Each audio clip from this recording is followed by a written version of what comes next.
जितने भी गुरु भाई एवं गुरु बहनी इस वीडियो को देख रहे हैं, भगवान भोलेनाथ आप सबकी हर एक मनोरथ को पूरा करे और आप सब हमेशा अपने जीवन में खुश रहे। आप लोग देख पा रहे होंगे कि किसी के घर में शांति नहीं है, घर में परेशानी कलह बढ़ती जा रही है। घर से परेशानी बाहर निकलने का नाम ही नहीं ले रहा है। हर एक घर में दुख का माहौल छाया हुआ है।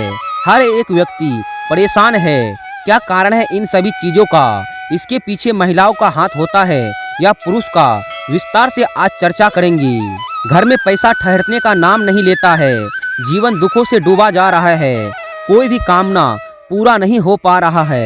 एकदम परेशानी ही परेशानी जीवन में है। इन सभी चीज़ों को देखते हुए महिलाओं को यह 5 चीज़ घर में नहीं करनी चाहिए। जिस घर में यह 5 चीज़ होता है उसके घर में हमेशा अशांति ही छाया रहता है। इसलिए महिलाओं को चाहिए कि इन 5 चीज़ों को अपने घर से तुरंत बाहर कर दे। फिर देखिए कि आपके जीवन में जादू हो जाएगा। विश्वास नहीं होता है तो आप करके ज़रूर देखिए, फिर कहिएगा कि सही कहा या फिर गलत। इन सभी 5 चीज़ों में आपको हर एक चीज़ करना है। अगर एक भी चीज़ छूट जाए तो फिर आप भूल जाइए सुख की प्राप्ति करने के लिए, धन की प्राप्ति करने के लिए, क्योंकि यह सभी दोष आपके घर में जब तक रहेंगे तब तक आप सुख की कल्पना नहीं कर सकते हैं। तो आइए जानते हैं बिना देरी किए वो 5 कौन कौन सी कार्य है जो हर एक महिला को करनी चाहिए। खासकर महिलाओं को, क्योंकि महिलाएं घर की मालकिन होती है। उसके घर में क्या क्या हो रहा है हर महिला को पता होता है। इसलिए खासकर महिलाओं के लिए यह वीडियो बनाया गया है और वीडियो को अंत तक देखिएगा और एक एक बात को ध्यान से सुनिएगा। तो चलिए बिना देरी किए वीडियो को शुरू करते हैं। नंबर 1, अगर आपके घर में कोई भी टूटा फूटा सामान है जिसे आप इस्तेमाल कर रहे हैं तो उसे तुरंत घर से बाहर फेंक दीजिए। यह आपके लिए बहुत ही अशुभ है। शायद आपको पता नहीं, जिस तरह मनुष्य का उम्र होता है उसी प्रकार हर एक वस्तु का उम्र होता है। अगर आपके घर में कोई टूटा फूटा सामान है तो समझ जाइए कि वह एक मृत वस्तु है, अर्थात मरा हुआ। इसलिए उसे जितना जल्द हो सके घर से बाहर कर दें, क्योंकि वह घर के लिए बहुत ही अशुभ है और आपके किसी भी शुभ कार्य को संपन्न नहीं होने देंगे। जो भी आप शुभ कार्य करेंगे वह आपको अवश्य ही बड़ा हानि पहुंचाएगा। इसलिए आप घर में कोने कोने में जाकर ढूंढिए और देखिए कि कहाँ कहाँ टूटा फूटा सामान है। उसे तुरंत आज ही घर से बाहर निकाल फेंकिए।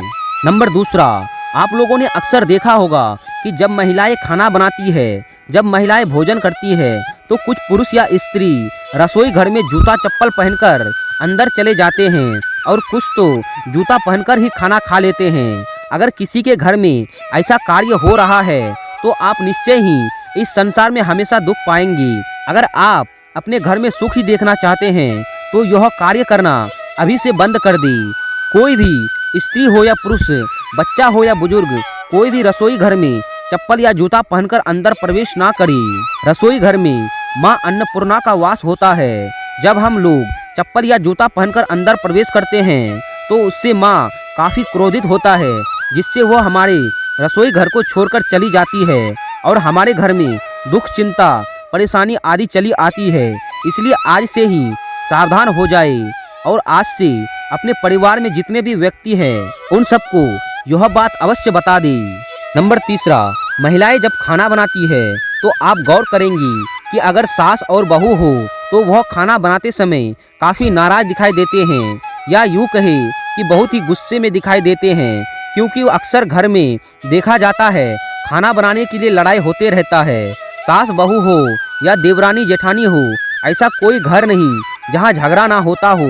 यह तो घर घर की कहानी है। पर महिलाओं को यह बात हमेशा ध्यान में रखना चाहिए कि खाना बनाते समय हमेशा खुशी खुशी खाना बनाएं। परेशानी, दुखी या गुस्से में कभी भी भोजन ना बनाएं, क्योंकि अगर आप गुस्से में भोजन बनाएंगे तो आपका गुस्से का अंश भी आपके भोजन में प्रवेश कर जाएगा और जो भी उसे भोजन को ग्रहण करेगा वह अवश्य ही दुखी और परेशान हो जाएगा। इसलिए प्रत्येक महिलाओं को इस बात को नज़रअंदाज ना करना चाहिए कि जब वह खाना बनाए तो साफ सुथरा, खुशी होकर और सुंदर मन से खाना को बनाए। नंबर 4, महिलाओं को चाहिए कि जब वह घर में झाड़ू पोछा करती है तो घर में कभी भी द्वार के सामने झाड़ू को ना रखें, क्योंकि झाड़ू लक्ष्मी का सूचक होता है। हम लोग अक्सर देखते हैं कि कभी कभी लोग घर के चौराहे में या यूं कहे कि जहां से प्रवेश द्वार होता है वहीं पर झाड़ू रख देते हैं, और कोई भी महिला हो या पुरुष, बच्चा हो या बुजुर्ग उधर से गुजर रहा होता है तो झाड़ू पर पैर पड़ जाता है, निश्चय ही उस घर में कलह होगा। इसलिए हमेशा सावधान के साथ झाड़ू को रखना चाहिए। इसका एक स्थान बना लीजिए कि जब झाड़ू लगाएंगे तो फिर उसी स्थान में रख देंगे जहां से झाड़ू को उठाया था। इसके साथ साथ यह भी ध्यान रखें कि हमें घर के देहरी में जूता चप्पल को इधर उधर नहीं फेंकना चाहिए। जूते चप्पल का एक स्थान बनाए और उसे स्थान पर रखें।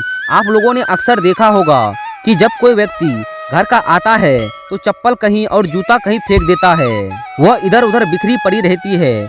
यह बहुत ही अशुभ माना जाता है, इसलिए आज से ही इन सभी चीजों में ध्यान दें। नंबर 5वीं और अंतिम बात, हम लोग अक्सर देखते हैं कि जब घर में किसी चीज की कमी हो जाती है तो हम लोग दूसरे के घर से मांग के ले आते हैं। मांगना अच्छी बात है और देना भी अच्छी बात है, पर कब देना चाहिए और कब मांगना चाहिए इसका भी ज्ञान होना अति आवश्यक होता है। अगर किसी परिवार में जानवर है जैसे गाय बैल इत्यादि तो उसका गोबर शनिवार और रविवार को किसी को भी नहीं देना चाहिए।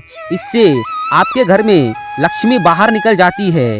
इसके साथ साथ हम अक्सर देखते हैं कि महिलाएं ज़्यादा नमक मांगने आती है। अगर कोई महिलाएं नमक मांगने आती है तो अवश्य दे, पर इस बात को ध्यान में रखें कि संध्या के समय कोई भी सफ़ेद वस्तु किसी को दान में नहीं देना चाहिए, जैसे दूध, नमक, दही, चावल इत्यादि। अगर आपके इस सभी का दान संध्या काल में कर दिया है तो अवश्य ही आपके घर में सुख संपत्ति का विनाश हो जाएगा।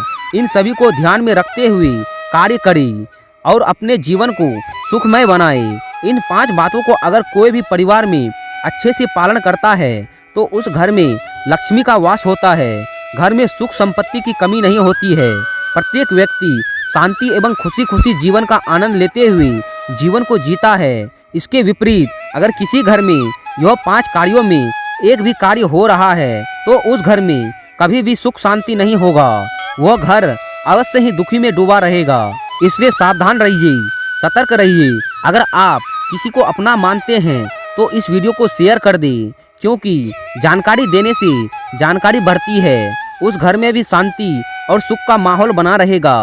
अगर आप भी इस चैनल में नए हैं तो चैनल को सब्सक्राइब कर लीजिए। मिलते हैं एक अगली वीडियो के साथ, तब तक के लिए आप सभी को हर हर महादेव।